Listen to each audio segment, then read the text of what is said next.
Hey everybody, it's GauntletX, and it is finally time for some more Powered Cube on Arena. Powered Cube, of course, the draft format, where we get to draft from a collection of the most powerful and iconic cards in the history of Magic the Gathering, instead of cards from just one specific set. Because of that, it is a phantom draft format, meaning we don't keep any of the cards we draft. It's just for the fun of the event and the prizes on the tracker.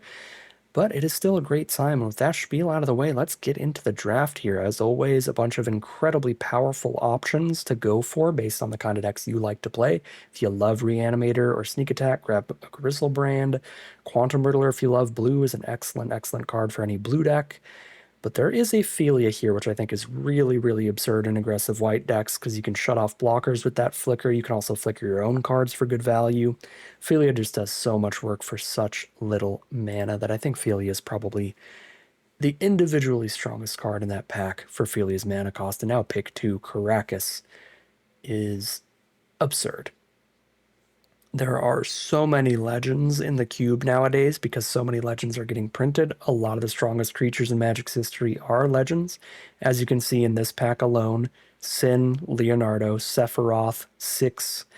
Also, the Philia that we drafted is a legend as well. So this is just a land you get to run instead of a plains that will sometimes just lock your opponent out of the game. The card is dumb. There's very little cost to running it in your deck over a basic plains, and when it does work out for you, it's so much potential upside. So this is an easy Caracas here.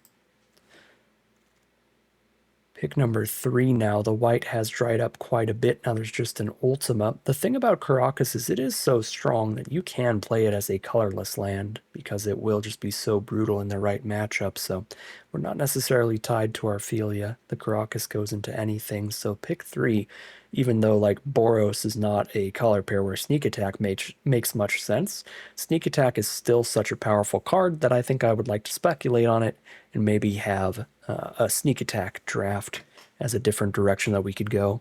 There's a lot of huge creatures in the cube with massive answer or like exit the battlefield abilities that Sneak Attack will get you tons of value with while also jamming in a bunch of damage to your opponent. So Sneak Attack is an incredibly powerful build around. I like to take it early and have the chance to build around it.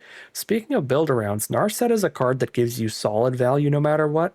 That is also a fun build around where if you find any of the cards that make each player shuffle their hand away and draw a new hand, you can win the game off those because then your opponent won't get to draw anything. So that's another pretty fun one you could try to go for, but I'm going to grab the Sneak Attack, see if we find any reasonable cards for that. Abomination's okay with Sneak Attack. It's not one of the premier or one of the premium targets for it, though. We could take a Thraben Inspector, because Thraben Inspector plays very well with Philia. And then we have Ophelia and Inspector towards white, and obviously Caracas is a little bit better in a white deck than any other color. So I think Inspector's super reasonable. Fear of Missing Out is another very strong card, though. It's good card selection, letting you discard a card and draw a card while being a 2/3 for 2 at the same time. That doubles as somewhat of a finisher later, because you get the double attacks off of it. It does push in a lot of damage in the late game. So I like FOMO and Inspector the most here. FOMO is nice to hedge our bets a little bit, where it will be good in Boros aggro, but it will also be good in a Sneak Attack deck. We could be like a Sneak Attack Reanimator deck too. I think Fear of Missing Out actually fits a little bit better into a wider variety of decks than the Inspector. So I kind of talked myself out of the Thraben Inspector there onto the Fear of Missing Out. Pick number 5. Could speculate on a land, particularly the Scrub land here. As an incredible duel, but there are some good spells. Overlord and Bazar, both very solid value for their costs. Elspeth often wins the game immediately off of that 0 ability. So I do really like Elspeth at the top end in Boros. We'll grab an Elspeth here. The multiverse will be free from this scourge. Some good Boros cards here, not much for Sneak Attack, so we can grab a Hired Claw here or a Portable Hole. Go for that Hired Claw, get the very early damage going. Here's a Boros dual land. The Elegant Parlor is okay. The part that I don't like about this is that it always enters tapped. And in aggressive strategies like Boros, you really want to have 0 tapped lands if you can avoid it. So maybe just take the Reprieve here, which is also quite good in Cube.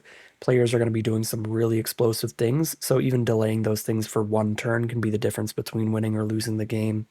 I mean, even if we're not talking about something super explosive, if you're just curving out against a control deck, keeping their Wrath of God away for one turn, keeping their board wipe away just one turn longer can also be the difference between a win and a loss. So I think I'll take the reprieve here.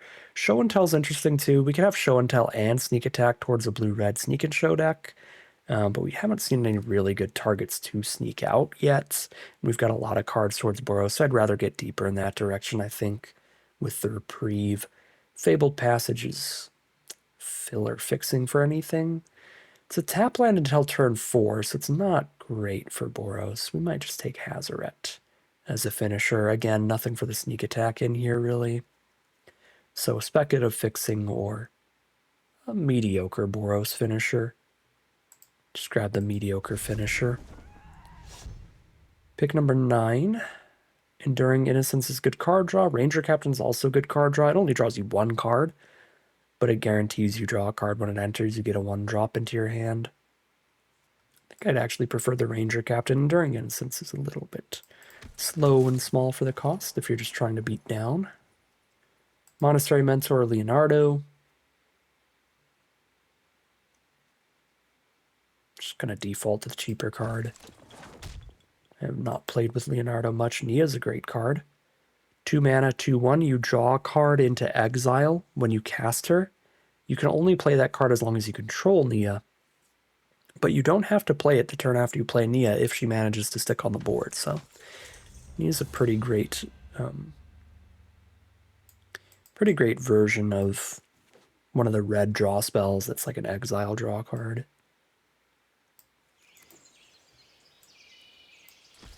All right, looks like this draft's going to be pretty simple. Wanted to leave that sneak attack route open, but we didn't really see any of the super premium sneak attack targets like an Atraxa, a Torsten, Woodfall Primus, anything like that. So it's looking like we're probably just ending up in Boros, because all of our picks where we didn't see sneak attack cards, we still saw Boros stuff. So we can just do some Boros aggro today. Simple strategy, but a very powerful one. And grab something like a Figure of Fable here. Does require a lot of white mana, but there's nothing else here for a Boros deck. We could take a Flooded Strand. That way, if we do find any plains mountains, such as a plateau or something, this will be like a second red-white dual land that always enters untapped.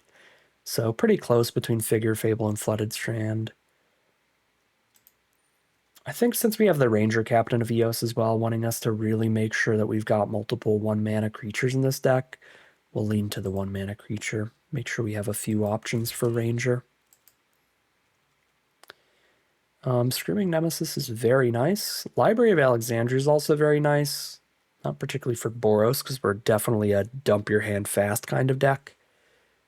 But I have been known to put Library of Alexandria into like every deck I play, regardless of archetype. Because, I mean, it draws a lot of cards off of just a land. It's pretty absurd. I think I gotta go Screaming Nemesis, though. I mean, we can look at our mana curve. Yeah, we've got a decent amount of cheap stuff for this point in the draft. I can afford to take a 3-mana card over a 1-mana or a 2-mana card like Channeler or Glimmerlens. There are positions, though, where I find that I'm really clumping on 3 and 4-mana stuff, where I would just take one of these smaller, slightly more filler cards just for curve purposes, but this is not one of those positions. We've got room for a Screaming Nemesis at 3 mana. Pick 3, the Corey Steelcutter and the Skyclave Apparition and the Wandering Emperor are all very nice cards. Trying to play a lot of 1-mana cards for Ranger Captain of Eos, which would also play really well for letting us flurry and cast 2 spells in 1 turn, so I think this should be a good Corey Steelcutter deck. I'm going to grab that over these two, but again, they're all really good. I think that's a very close pick. Lelia's a really good 3-drop that I think I will take over the 1-mana card, even though I just listed multiple reasons I want to take 1-mana cards because of the Steelcutter and because of the Ranger Captain. I just think Lelia is a lot better than Lavamancer. She's pretty absurd. Burst Lightning is also a great pick here. We're very low on interaction. We have a Reprieve, and we have Philia temporarily exiling cards. So getting a couple ways to clear out blockers would be big.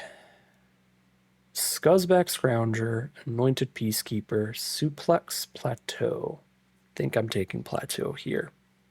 I did just say I want to find ways to clear out blockers, but Suplex is one of the least efficient, least good ways to do that. Sear's a lot better, generally, than Suplex, and there's nothing else on color, so that panned out really well for us. Plateau into Sear. Fiery Confluence.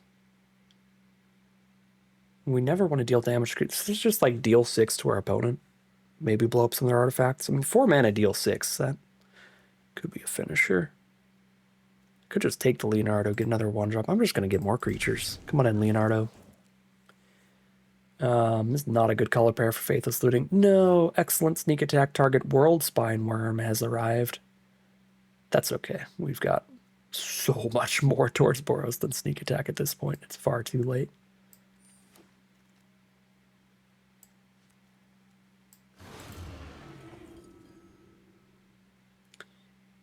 I do like Goldspan Dragon and Gideon high up on the curve, but I think it's just really important to stay super, super low here. So I'm going Cathar Commando.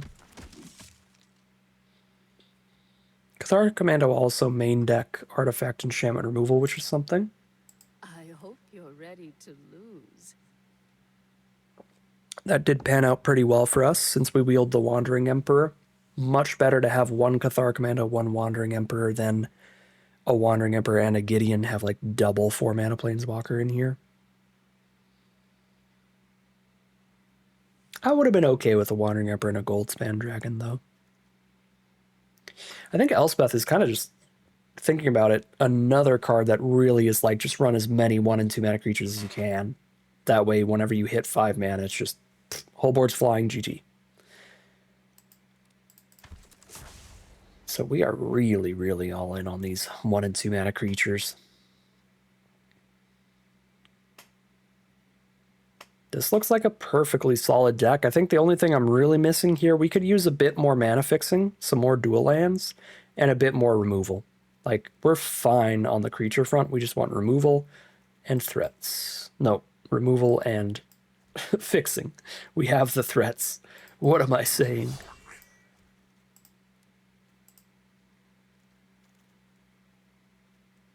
I suppose Wandering Emperor can get added to the interaction/removal pile.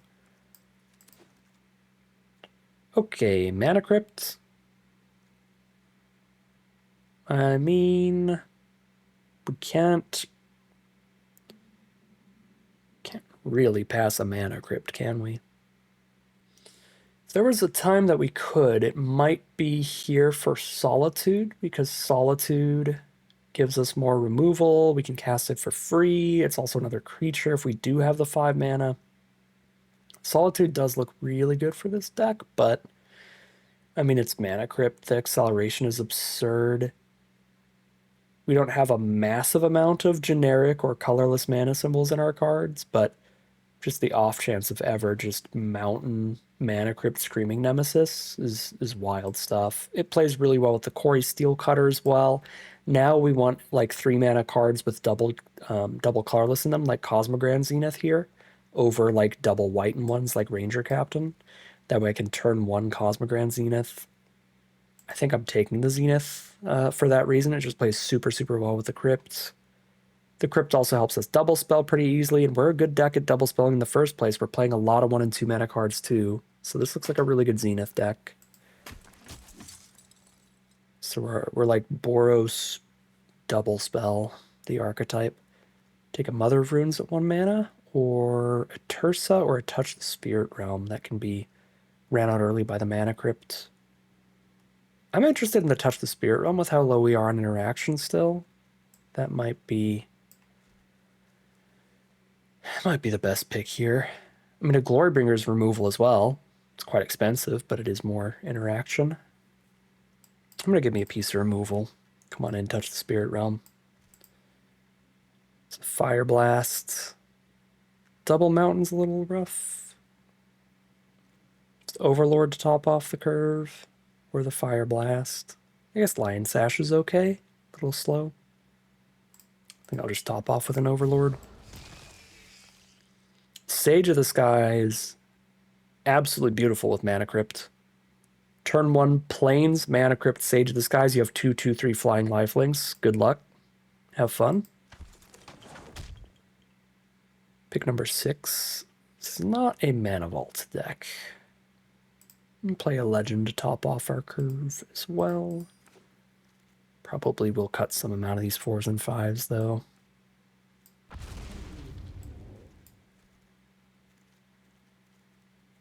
We are most certainly not a Sunfall deck, but it's the uncolor cards, so shoved in the side. Got 3 pieces of mana, which means I have 25 non-land cards, so we just cut like one of them, probably 2 of them. Cut some higher mana stuff again, because we have like 3 or 4 cards that are all wanting us to cast 2 spells in one turn, so I really don't think I want to cut any of the cheap stuff at all. Even play a Magda in here too. Adding to that cheap stuff. Okay, despite it being double white, I'm going to keep Ranger Captain in here, because Ranger Captain can get us a double spell. Like when we have 4 mana, we just cast Ranger Captain, cast a little red creature. Trigger our Steel Cutter, trigger our Cosmogran Zenith.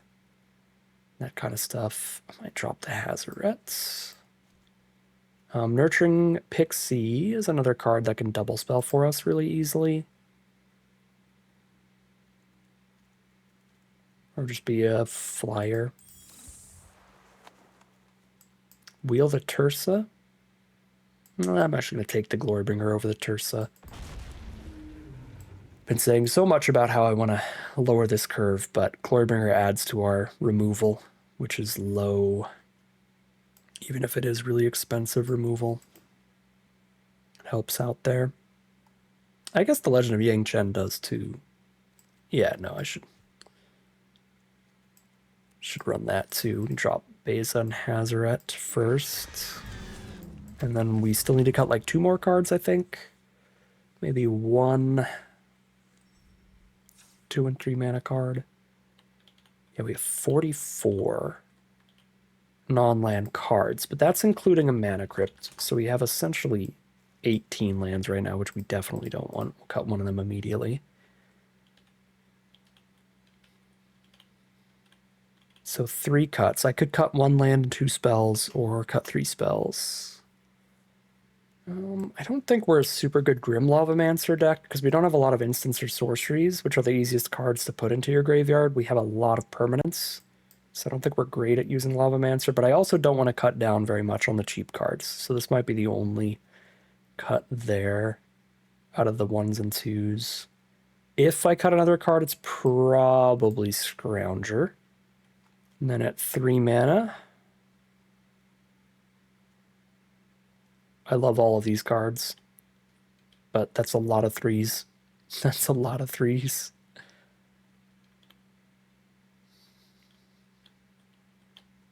What happens if I just cut these 2 in a land? I still have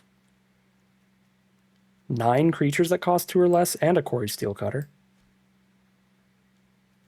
It's still pretty dang aggressive. 17 creature deck. Yeah, sure, we'll do that. 16 lander, 15 lands at a Mana Crypt. 15 white cards, 9 red. We're on 8, 9 reds, or sorry, 9 white sources, 7 red sources. That sounds right to me. The only double red card in the deck costs 5 mana. We need double white earlier, and we have more white spells, so yeah, lean towards the white. Yeah, looks good to me. Little Boros aggro deck to start us off. Without further ado, let's hop into the gameplay and see how far this one can take us. We top deck a Mana Crypt, we're living the dream. Otherwise, this is a slow hand on the draw. Boros aggro does nothing till turn 3. Give me that 1 in 33 chance. We did not get the 1 in 33 chance, but we got a really good 1 mana play. Let's make sure that we're doing something on turn 1, and if we don't draw a 2 mana play or another 1 mana play, we can just put a counter on it next turn. Do something the first couple turns with our mana. So Hired Claw still a very good draw. They do have the Unholy Heat to blow it up, but we draw a 2 mana play. Really good luck. This game so far. Here's Lelia from our opponent. We'll trade a Cathar Commando into that.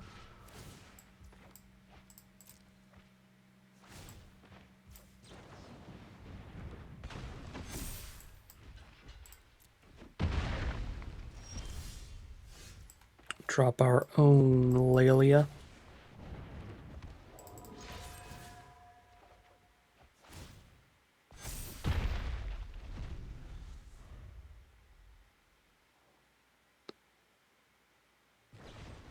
Shieldred's Edict to kill the Lelia. A lot of 1-for-1s going around right now. Drop the Monastery Mentor, waiting for 5 mana to go Seer into Sage of the Skies, if they play anything. There's a Mana Vault.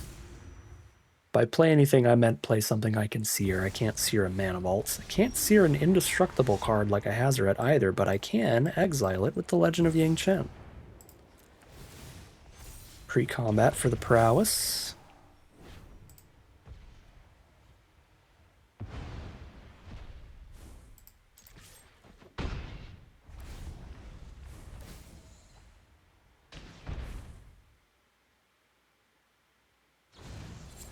Bone Crusher Giant, the Monastery Mentor. Sadness. I'm not gonna have us both draw. Let's play a Nia and a Sage of the Skies, but play Nia first, see if we draw a good non-creature spell to prowess with pre-combat. We did not draw any prowess. We drew a land, but that is fine too.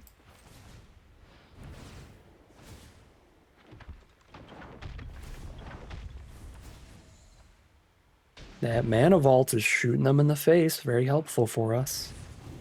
There's Bone Crusher Giant as a blocker, but we got a bunch of flying damage going on. Could even just Seer the Giant to send everybody in. Whenever you cast your second spell each turn, airbend another non-land permanent. Okay. I'm not going to double spell then. I'll just shoot it straight up. And there's the concession from our opponent. Too much damage too quick. That is how Boros does it. We are 1-0 heading to game 2. Here we are for game 2. No red in the opener is very awkward. We play 1 Leonardo. And then we have 1 3-mana removal spell and then a 5-mana Elspeth. We are really... There's a big gap of us doing absolutely nothing in this opener. I think I'm going to mulligan it. Oh, wow. This is pretty good, I would say. Pretty good.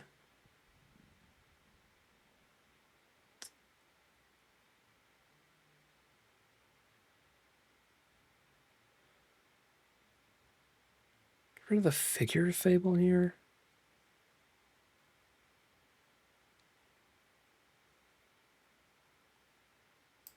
Kind of weird. I think I'm going to get rid of the Figure Fable.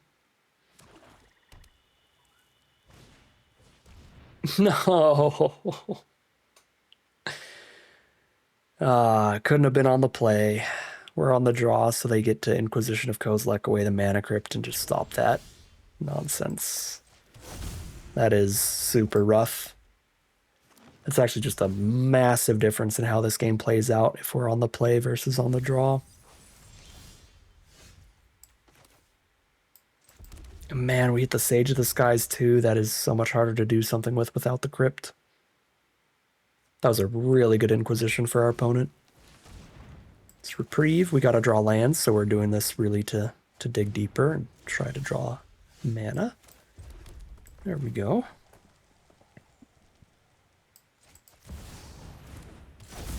We do have the Caracas to just bounce the 6 without even spending a spell, but again, we really need to draw more cards. We need to hit our lands on curve if we can.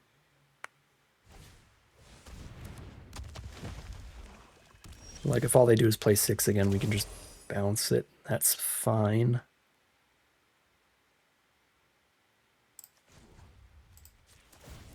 Bounce it, hold up Seer. Not doing much else right now.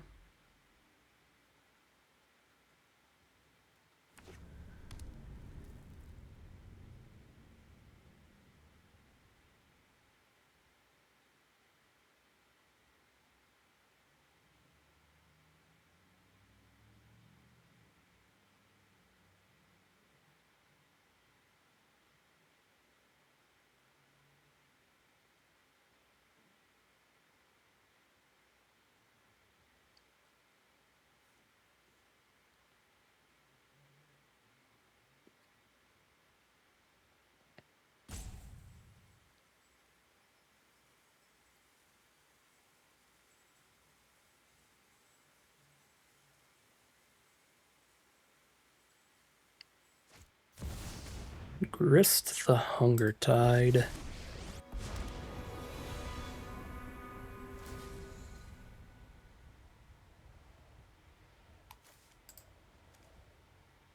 If an insect card was milled this way, put a loyalty counter on Grist and repeat. That's not going to happen. I should still technically sear Grist in response just in case they somehow mill an insect, but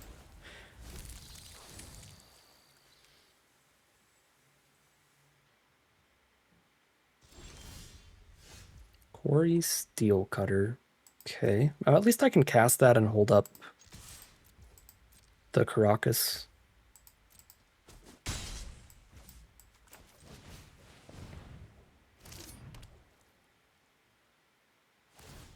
Got an awkward, slow start here because they Inquisitioned that Mana Crypt, and then we're just not hitting enough lands without it. But our Caracas is doing a lot of work. It's slowing them down and making their hand awkward as well, because 6 looks like what they were mainly planning on doing, and they just can't do anything with it. Because we have a Caracas on board.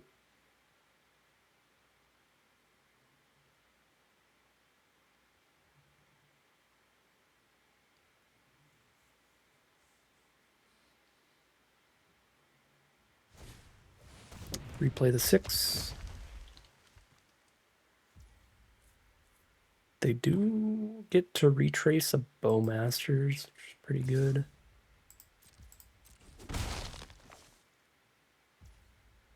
But at least it costs them a bunch of mana. Okay, they don't have the land to retrace it anyway. That's a good draw. I can do something. Come on, land. Let's go. Really good stuff from Lelia.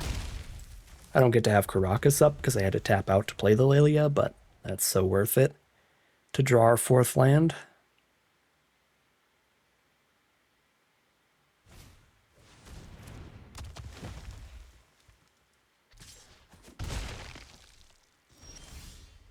And there's the 5th land now. Glorybringer Jam.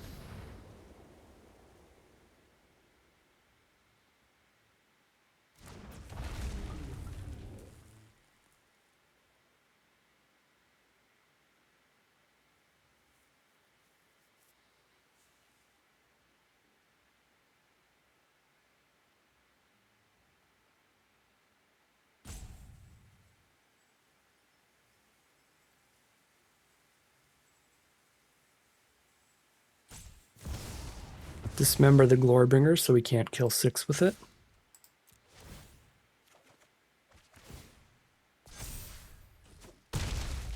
They're down to 5 life now.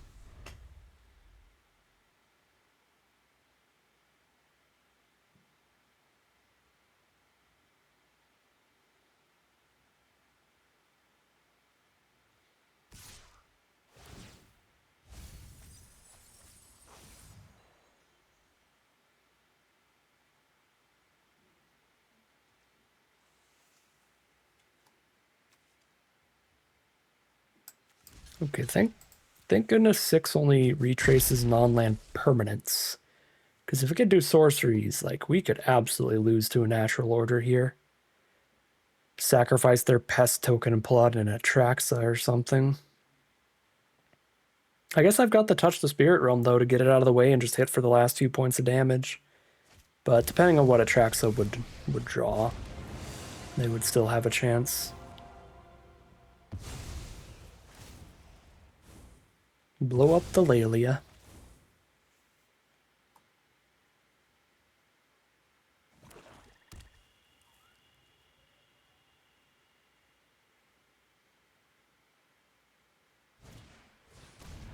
Uh-oh, Necromancy, Troll of Khazad-dûm, or Bowmasters? They don't have a lot of options, at least. Oh, our Glorybringer, but do it post-combat is too late. Now I can double spell them, which is wonderful.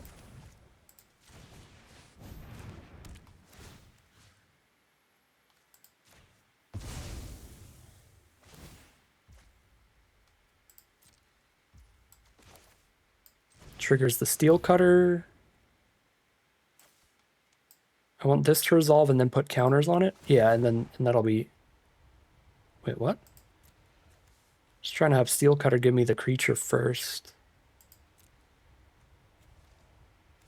Can this still be lethal? Yes, it is. It is. It is making the creature first. It just didn't show that it's on the stack. Okay. So that is definitely lethal then. Cool. That is 2-0 heading into game number 3. All right, here we are on the play for game 3, making bad decisions. I'm going to keep a mono red hand with a bunch of white spells in it, because I've got like 10 white sources in here, and if I hit one of them, Hired Claw turn 1 into Ophelia turn 2 is great, and Hired Claw gives me a turn 1 and turn 2 play with my mana, even if I don't find white yet. Oh wow, we found a Fear Missing Out. That actually helps a ton. We can discard the double white card. Looking for just one white source then.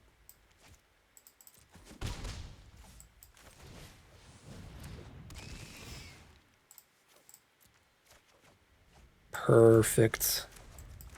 There's the plains. Sometimes greed is rewarded.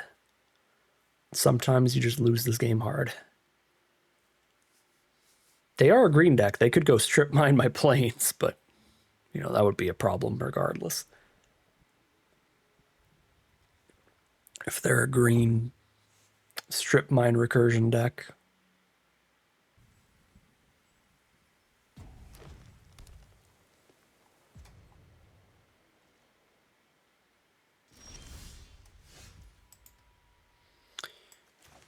All right, opponent passes.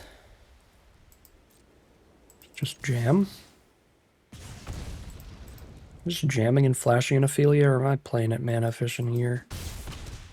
I'll play it mana efficient. We'll drop Cosmogran Zenith. Next turn, that allows us to spend 2 on Hired Claw and 2 on Ophelia. Regardless of what we draw, even if we just hit a land or something, we can spend all 4 mana and do some good stuff with it.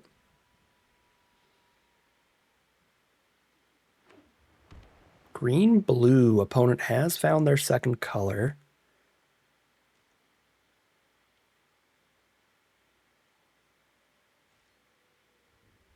They just passed for now, but they are a blue deck, so they might be doing something during our turn. Sure, we will find out soon enough.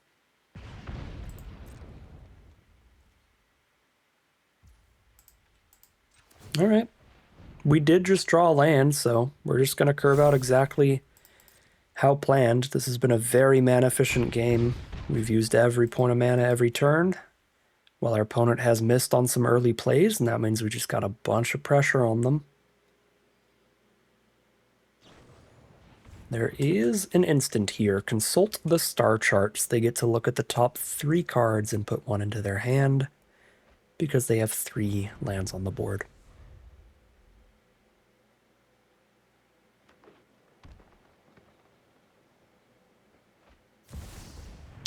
That is not good, but they're at 7 life, so they can't channel that much.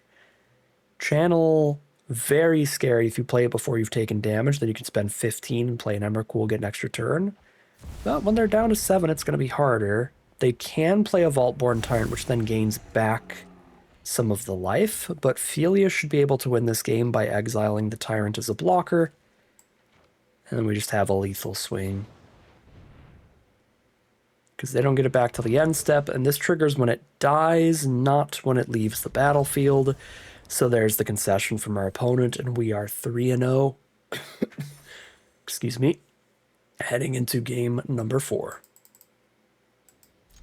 Here we are on the draw for game number 4. This is a pretty high curve hand, so we're probably going to fear missing out one of these 5 drops.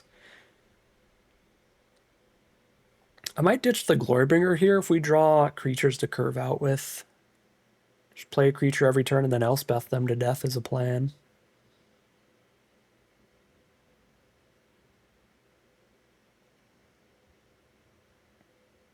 Our best possible draw is 1 mana creature into just draw land the next 3 turns. Because then I get to go 1 drop, 2 drop, 3 drop, 4 drop, Elspeth. Oh my god, here we go. There's the one-drop creature coming out, Leonardo. Legendary Savannah Lions. And then a land every turn, like I said. There's Fear missing out. I don't have double white. Oh, and they mana drained. Okay, it doesn't matter. I don't have to choose anything. Mana drain's terrifying. They get to play a 5-drop. Ah, mana drain into Jace. The Mind Sculptor is gross. They are so well defended really early off that. Yeah, ooh. Top deck hero. I'm the top deck champion. Thank you, Lelia. Very cool. It is quite awkward that Lelia exiled our second white, though, because we have 2 double white cards in this hand. And that is what I was going to say before they countered my fear of missing out, is that I probably wanted to discard one of these double white cards. Even though I technically want to play Elspeth before Glorybringer if I can afford both of them, the way that game was going. We don't know if we're going to be able to afford our double white cards, so ditching them is the safe play for cards we know we can cast later. Oh man, if we hit a Plains here, this turn is so good. Please, Lelia. Oh! Not only a Plains, the best Plains in our whole deck, Caracas. I mean, not technically a Plains, but what am I gonna do? If they got the board wipe, they got the board wipe. If they don't, they're dead. Even if they board wipe us here, we still have a lot of action, a lot of gas coming up. Here's Urza's Saga for their land for turn.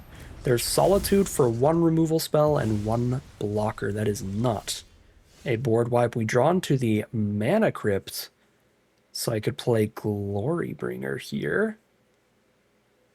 I like playing Glorybringer here over Elspeth. Can Elspeth and kill the Solitude? I can Elspeth and buff and hit in the sky. 3, 6, 9. Yeah, not lethal. Let's just Glorybringer. Right? I get to hold Caracas up as well if they play a legend. Caracas is really flexible here too. I guess not that flexible, but it's flexible to where if they play a legend, I can bounce it back to their hand, get rid of the blocker. And if they board wipe us, I can pick up Leonardo. And when I say it's not that flexible, I just mean our least important creature is our only legend, so it's not that good that we can bounce our Leonardo, but it's certainly better than nothing if they cast a Sunfall or a Wrath of God.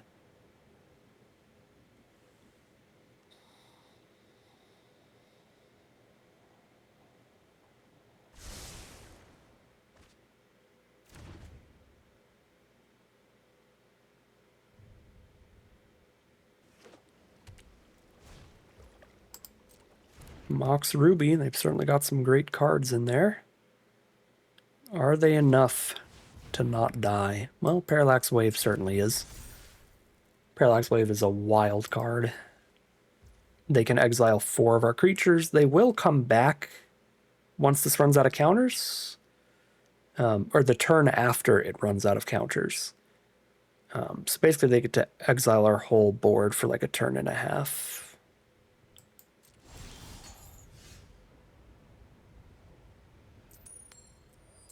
I can't really do anything about that. Steel Cutter for a haster that they could then just exile, but that would make them use all of the Parallax Wave counters.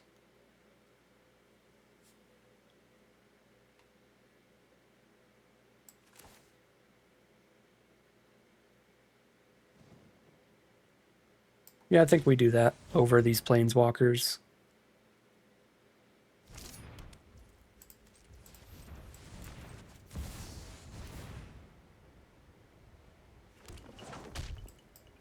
I guess they don't have to use all of their counters. They use 4 of them here on our 4 attackers.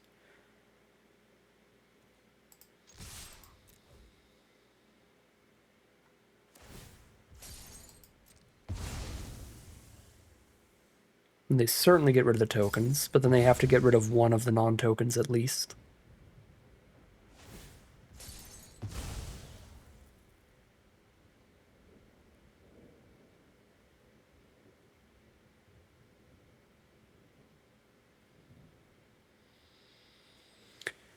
I think if they try to exile Leonardo, it's probably better to let Leonardo get exiled by Parallax Wave than it is to put Leonardo in our hand, because Leonardo will come back for free whenever the Parallax Wave is done.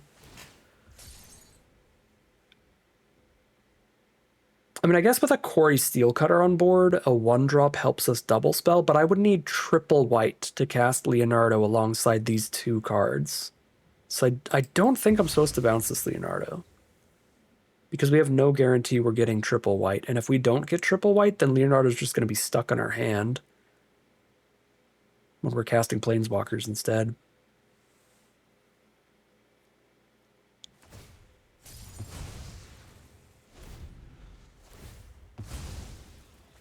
They got the board wipe then? If they chose to exile Mentor there. Oh, they just misplayed. They just punted, and that's the shame scoop. Okay. Yeah, the Parallax Wave lasts another turn if it still has a counter on it. So I think they went a little overboard, also exiling the tap creature, and they're like, oh, shoot. That makes everybody come back immediately. All right. Yeah, when they activated that, I was like, oh, so they must be doing that into Wrath of God. Not the case. That is going to be 4-0 now. A really excellent start. Undefeated all the way into a positive record no matter what as we head into game number 5. Here we are on the draw for game 5. This is a solid little curve. I could not play Nurturing Pixie turn 1 just so I can make it a little easier to try to Quarry Steel Cutter double spell later, but I just want to start poking them.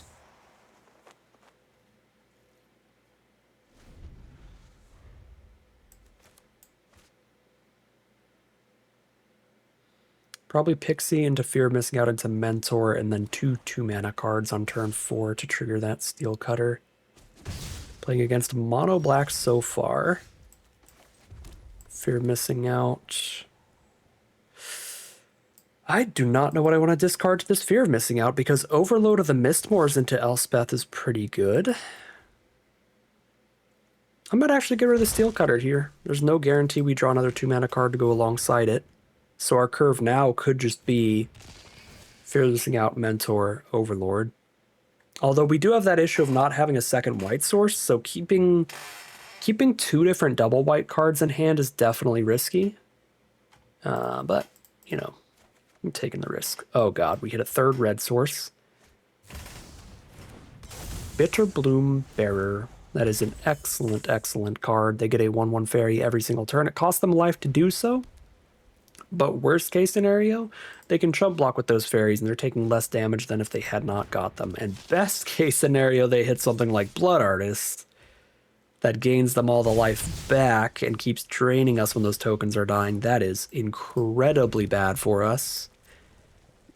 Really nice Aristocrat start for this opponent. And it really blanks my Nurturing Pixie too.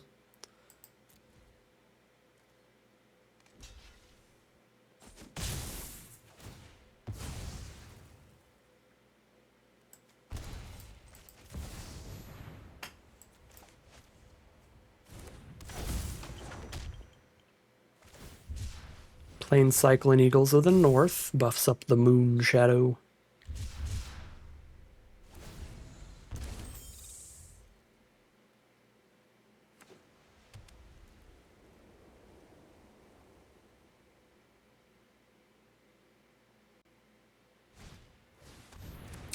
Adeline's another really good one with the Blood Artist. Give me those extra tokens each turn, which even if they just die, is shoot me in the face. We did hit that second white source right on time. Incredibly lucky draw there.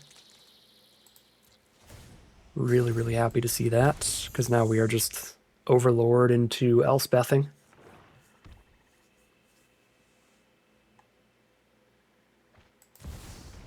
Super Shredder. Whenever another permanent leaves the battlefield, put a counter on it. Cool. Okay, so I mean, it's definitely Elspeth, but are we jumping into the sky? I mean, against the Bitter Bloom Bear, that's not even great. I think I'm just making a ridiculously large army. Or I could be killing Adeline Adeline's the only card I can destroy with Elspeth. And I think we go wide. Set up for a win off of Elspeth 0 eventually.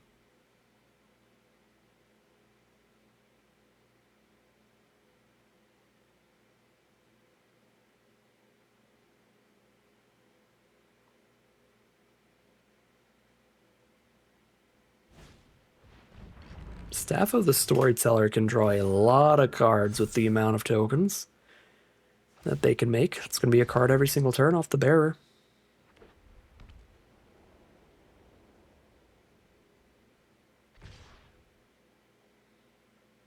Send a couple tokens at Elspeth. I mean, as long as she doesn't die, I don't think I really care. She doesn't really have an ultimate. Just a -3? Yeah. So send at the face.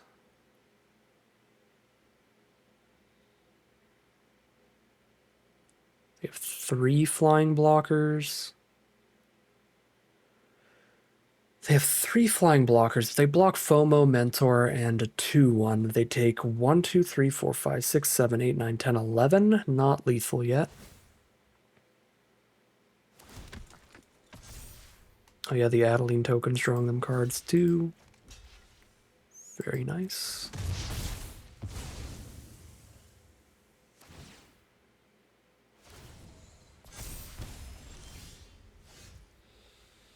A little bit of flood.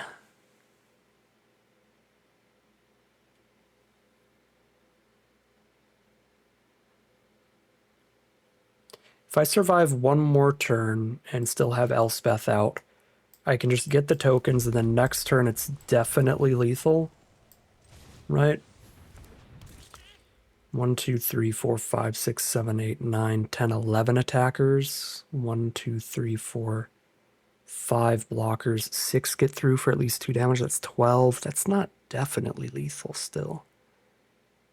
This Bitter Bloombear is so rude. Maybe I'm supposed to just put a counter on the board just to have better blocks now so they can't send these flyers in anymore.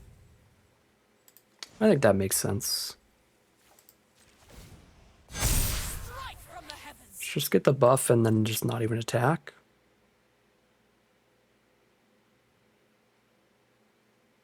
Yeah, I think that's fine.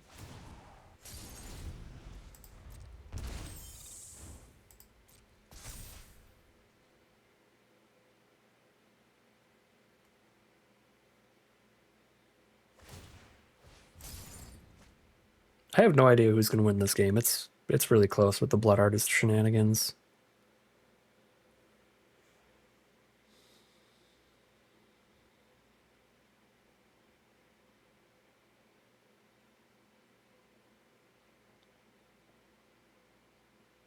I feel like I need to draw like something else. I think at this rate I'm losing.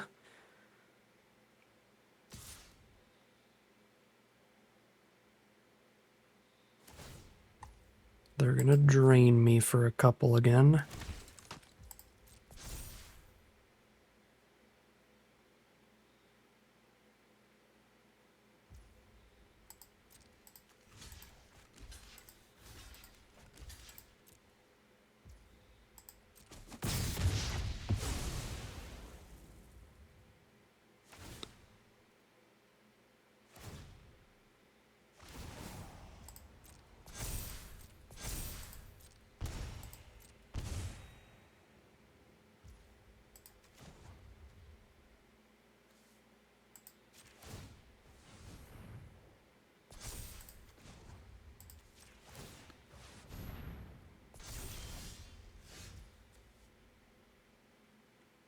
First strike in there somewhere.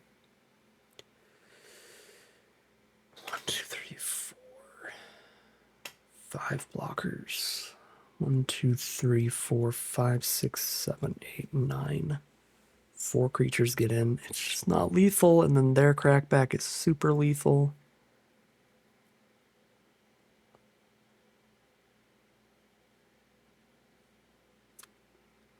I mean, Surprise Wandering Emperor gains some life. It's pretty massive on the defense. Overlord's going to be a blocker on the defense too.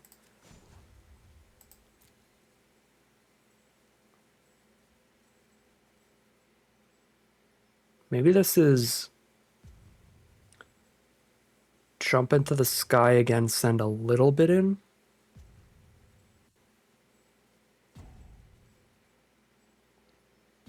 I could make more token blockers and just send in the 3/2s. That's not great either. It's not perfect, at least.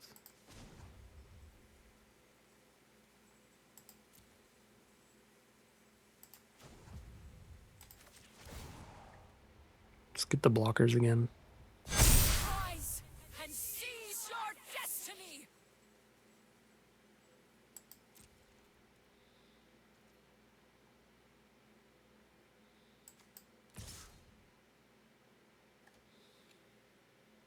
I mean, I'm just killing 1/1s. Is the thing.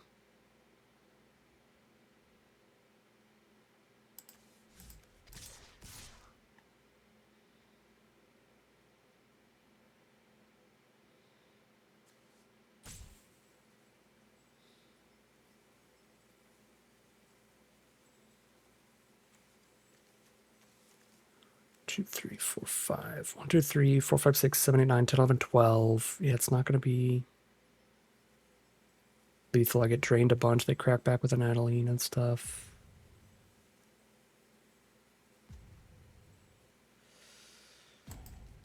I do think I have enough blockers to send pretty hard here. Go for a 2-turn kill. Try like this.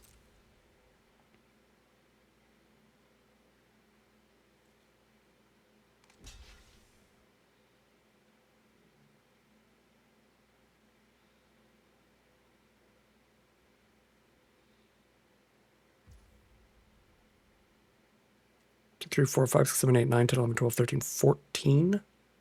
That's what they want to take. Okay.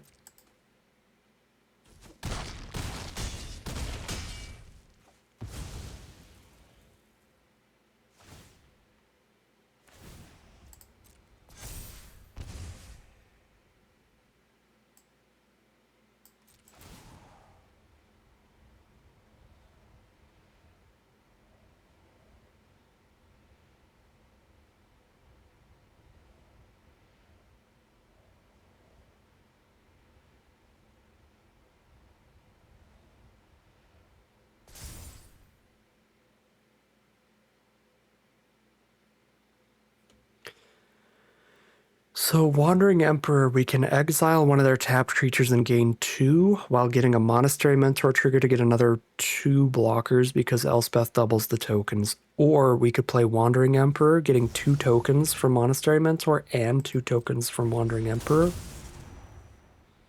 If I don't exile anything. Okay, they're going to exile nothing. Okay, they're trying to swing lethal here then.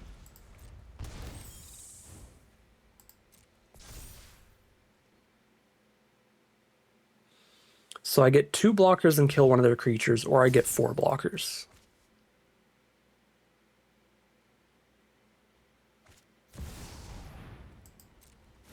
Ooh, Cosmic Grand Zenith is terrifying. Just a double spell to put a counter on everybody.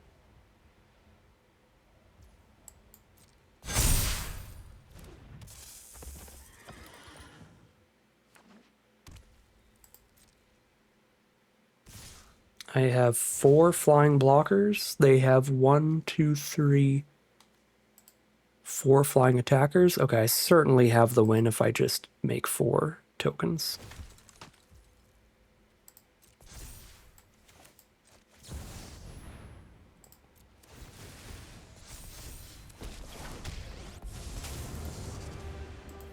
I'm not overconfident.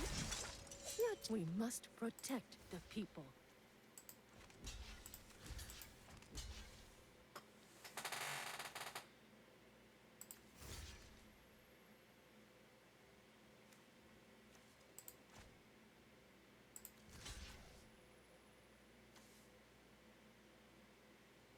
I could also have tried to like first strike away the Blood Artist.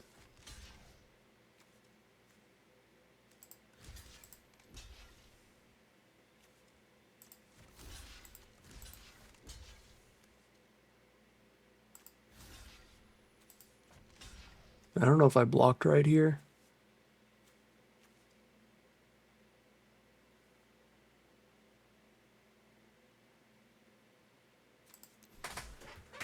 Okay. Block there.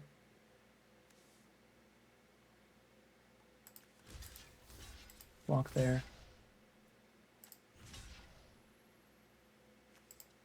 Block there. Then it's all twos. Okay, there's a 4-3. Then it's all twos.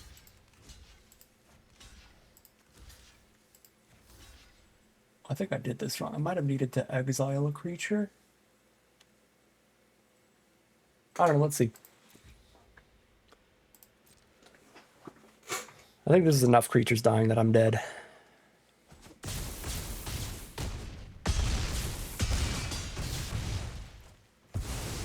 That looks like 7 or more.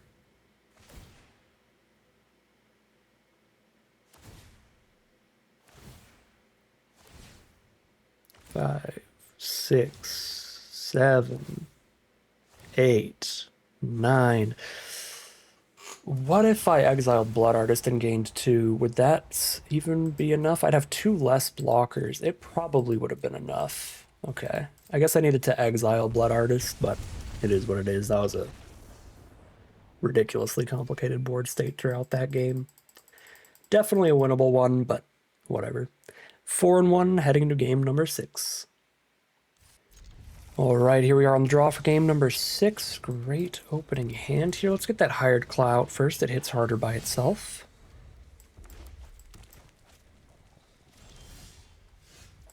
Plateau's a sick draw.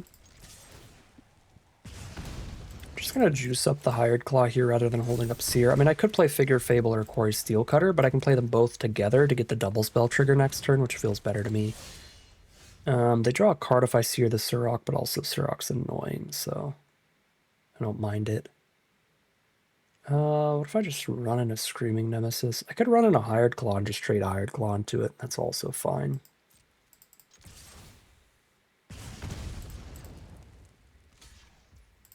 Okay. I'm actually really happy with this trade because this is one of the few ways to trade with it without giving them an extra card.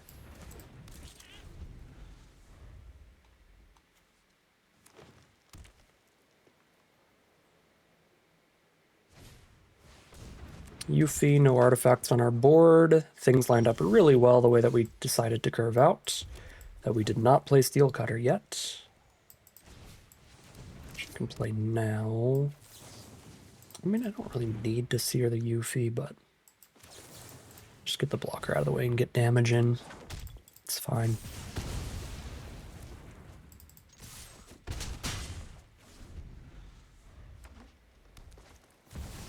Elder Gargaroth, that's way too big to sear regardless. This Nemesis is good against it. I want a double spell here for Quarry Steelcutter, so that means I will have to discard a card to the FOMO regardless. I might as well lead with FOMO.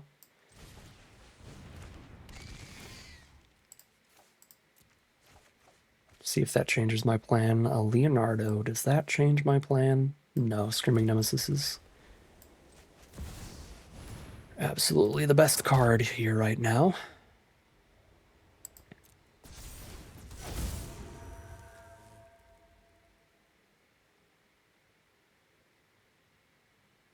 Gargaroth is gnarly against aggro, wow. If it sticks around.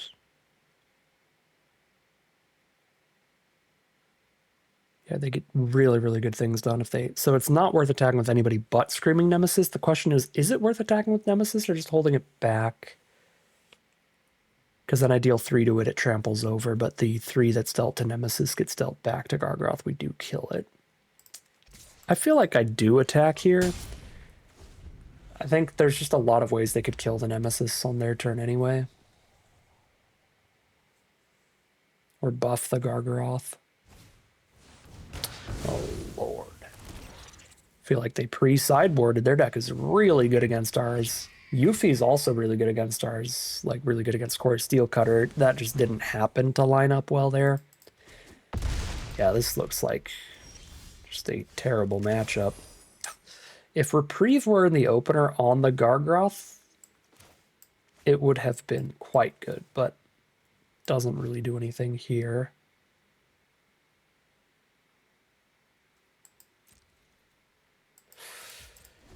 I think they got us. Gargroth, Pest, Infestation 2, just very good anti-aggro cards.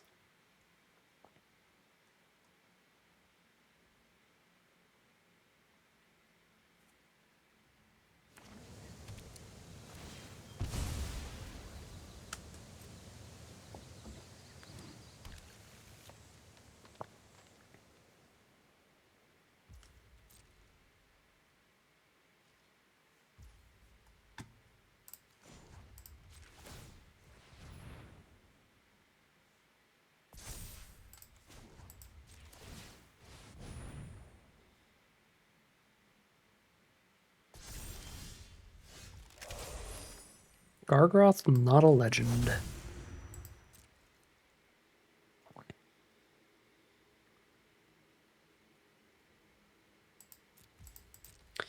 Could have leveled up Figure Fable one more time and attacked right now. I think it's better to hold up Reprieve and level it up in their end step and then try to get the 2-turn kill with it.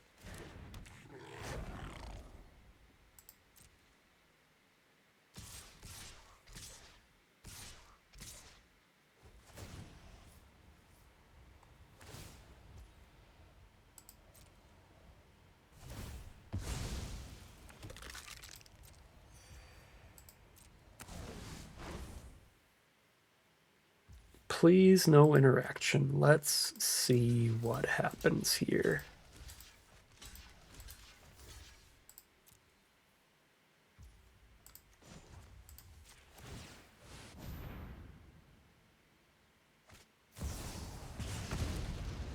That doesn't do anything.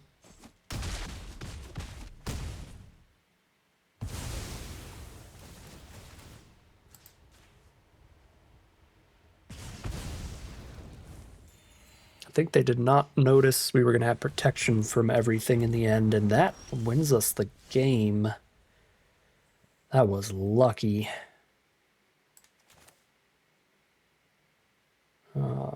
We can... Wow, we can Caracas back.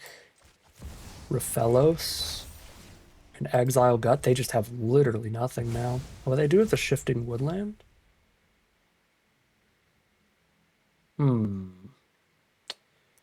They can Shifting Woodland and get a copy of Gargaroth out of Grave. So I think I have to hold Figure Fable for a turn here. But then we're doing great.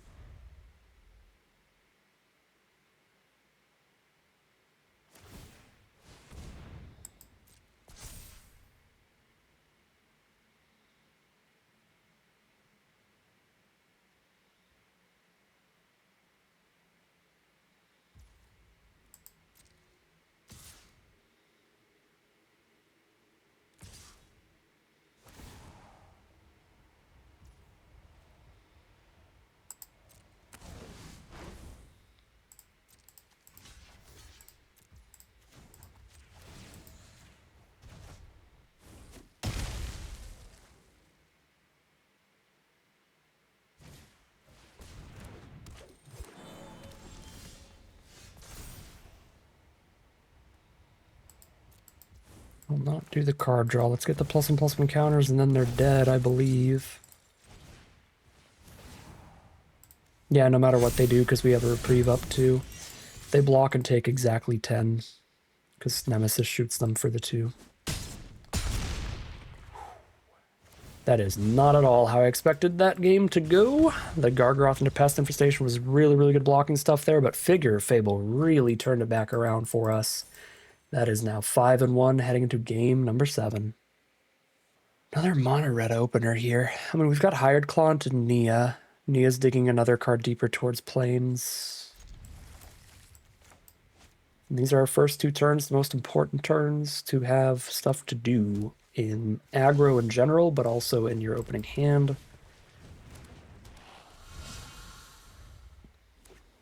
Don't need the white source till turn 3. And we're on the draw, so we have 4 draw steps to do it. because we have 3 draw steps plus a Nia trigger.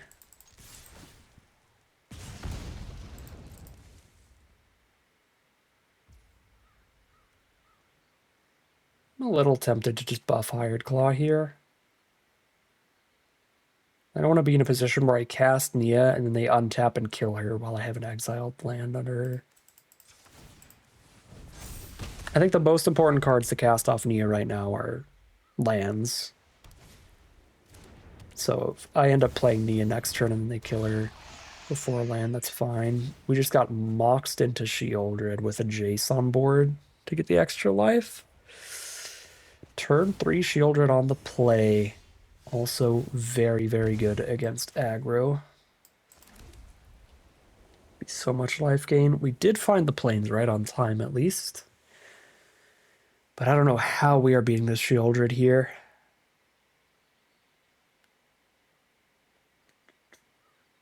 We're sitting. Casting Nia, holding up Pixie mana.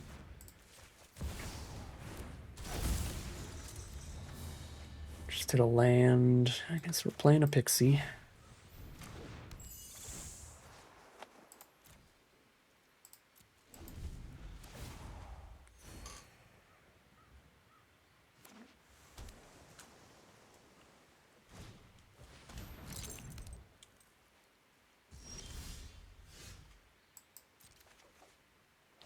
Lelia.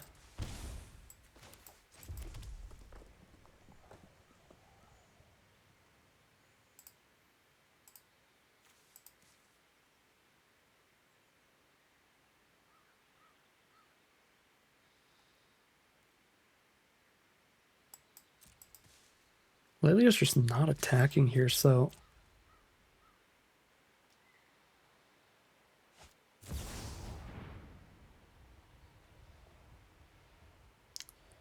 So 3/3, draw 1.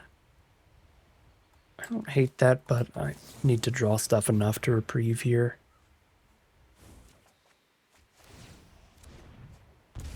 Just another land.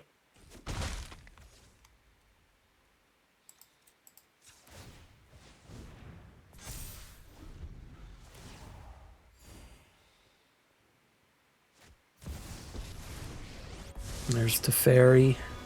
Right on schedule. Let's take it back.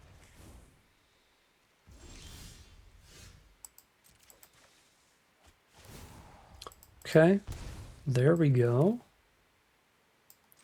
There we go indeed. Just one of our removal spells for Sheoldred. The multiverse will be free from this scourge. Peace! And that kills Teferi too.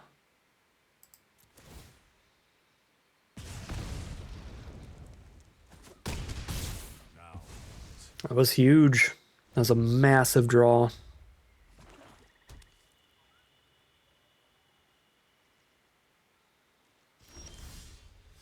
So they're running out of Wan Shi Tong now that we have to worry about. Wan Shi Tong is mana value above 3. So how do we deal with that?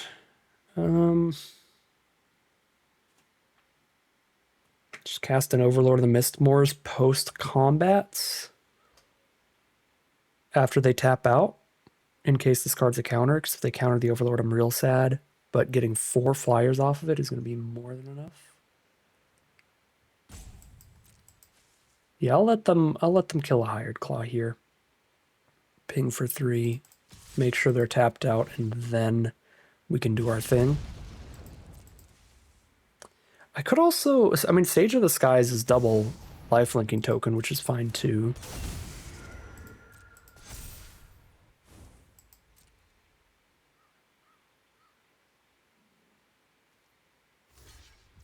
Alright, so now we know they're tapped out of interaction.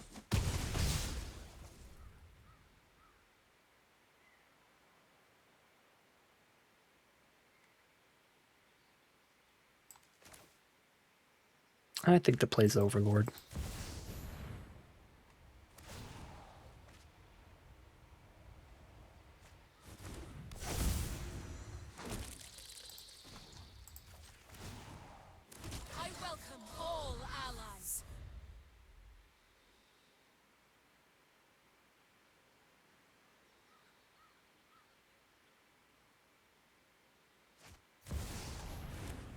Deceit, bounce, and then make us discard Elspeth. No, bounce a token, make us discard something else. Okay. That is chill 2. Get rid of the Sage. Attack the Elspeth. Chump.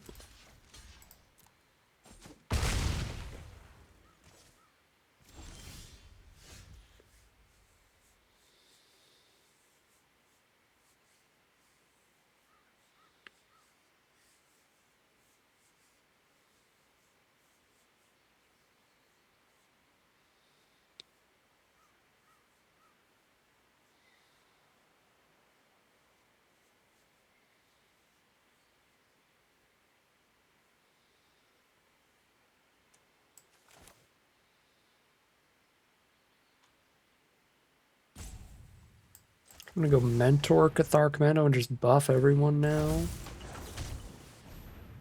And everybody's in the sky too.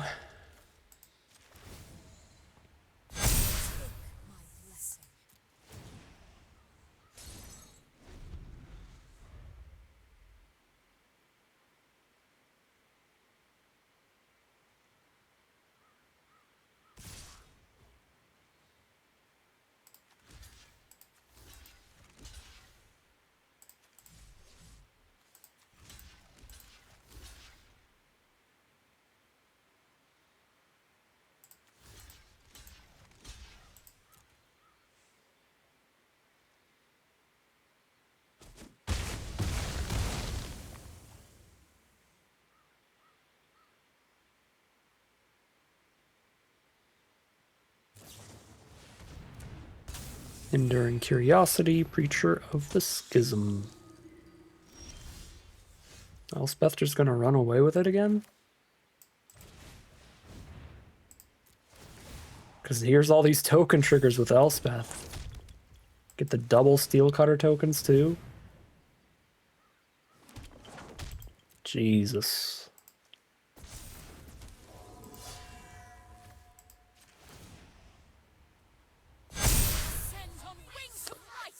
8, 13, 14, 15, 16, 17, 18, 19. Wait, 5, 6, 7, 8, 9, 10, 11, 12, 13, 14, 15, 16, 17, 18. Oh my god.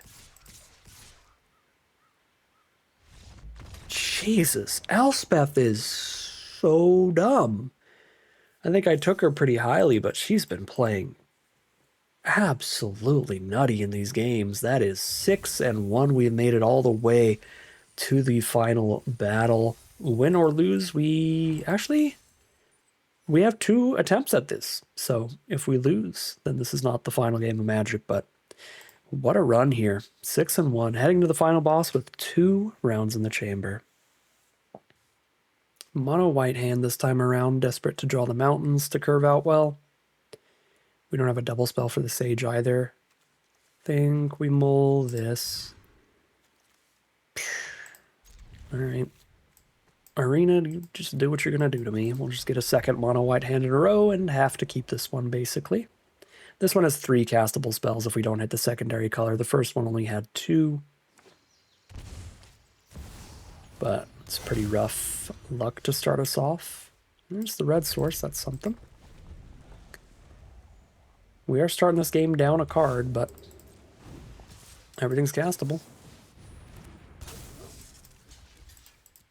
And we already made up for it. Now it's even.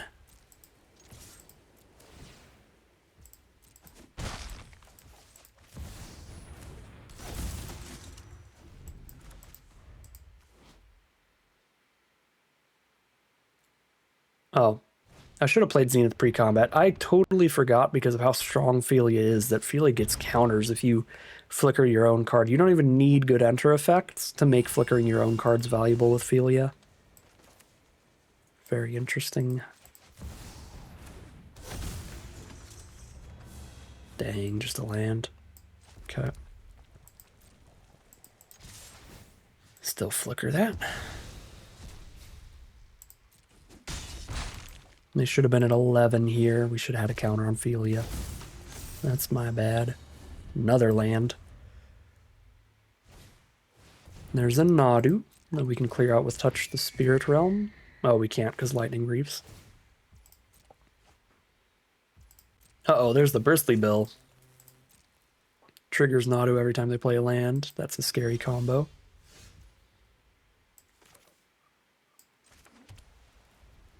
Double spell to trigger the Zenith.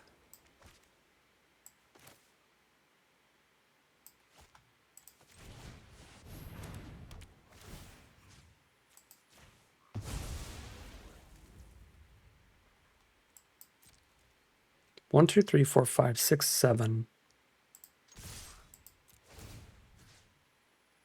I don't think this is lethal.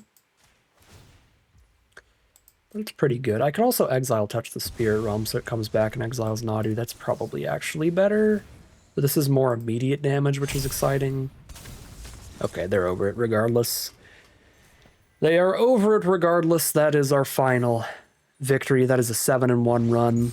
Again, I probably shouldn't have actually done that, because yeah, we put them to 2.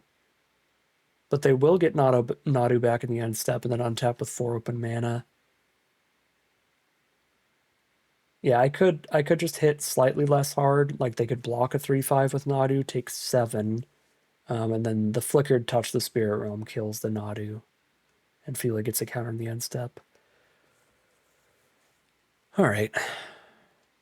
Good enough, though. 7-1 it is. Honestly, our only loss was self-imposed. We got into a really cluttered board state, and I didn't want to do all that, all that math. So I didn't calculate things quite right and lost to the Blood Artist because of that. That was absolutely a winnable game. So this deck, the matchups that we went up against, was more than capable of a 7-0 undefeated 7-win run. Again, the only loss due to user error, just beautiful stuff from Boros Aggro, which continues to be the best aggro deck in the cube. One of the simplest and strongest decks to draft. Highly recommended if you're new to the cube. Boros Aggro is a great place to start. There are much more interesting and fun things that you can do that you don't get to do as often in draft in a lot of the other archetypes. So I do, like drafting a lot of other decks more than this one, but this is a very functional, very powerful deck. So highly, highly recommend it. And it absolutely crushed today for that 7-1 run. But that is going to end today's video. As always, I'd like to thank my patrons and YouTube members for their support, as well as you for watching the video. If you enjoyed it and you're interested in seeing some more, you can always like, comment, and subscribe to tell the YouTube algorithm to send you some more in your recommended feed. If you'd like to support the channel directly, you can check out the Patreon link in the description below. And other than that, as always, thank you very much for watching, and I'll see you again soon for some more Magic Arena.